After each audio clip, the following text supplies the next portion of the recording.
तर फडणवीसांनी इंदापूरचं पालकत्व स्वीकारले असं अंकिता पाटील यांनी म्हटलंय। बारामतीत महायुतीची ताकद फार मोठी असल्याचं अंकिता पाटील म्हणाल्या।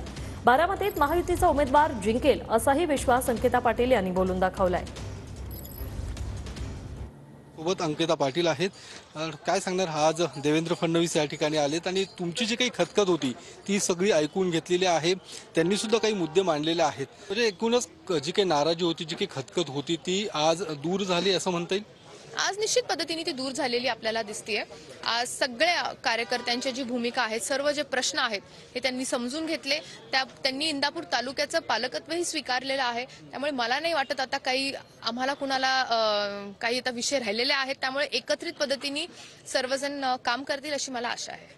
निश्चितच या सगळ्या याच्यामध्ये बारामती लोकसभा मतदारसंघातील महायुतीचे जे उमेदवार आहेत ते निवडून येण्याचा किती विश्वास तुम्ही या ठिकाणी व्यक्त करता? महायुतीमध्ये आज बारामती लोकसभा मतदारसंघामध्ये जर आपण पाहिलं तर महायुतीची ताकद खूप मोठी आहे। त्यामध्ये भारतीय जनता पार्टी हे एक खूप मोठं घटक आहे आणि पक्षाची संघटना आज पुणे जिल्ह्यामध्ये बारामती लोकसभेमध्ये खूप चांगल्या पद्धतीने ताकदीने ग्राउंड लेवलला गेलेली आपल्याला पाहायला मिळते। मला वाटते ग्राउंड लेवलला सर्व भारतीय जनता पार्टीचे सर्व कार्यकर्ते आता इथून पुढच्या काळामध्ये कामाला लागलेले आपल्याला दिसतील आणि ह्याचा निश्चित मला असं वाटतं एक पॉझिटिव्ह रिझल्ट येणारे आपल्याला इलेक्शनमध्ये बघायला मिळेल।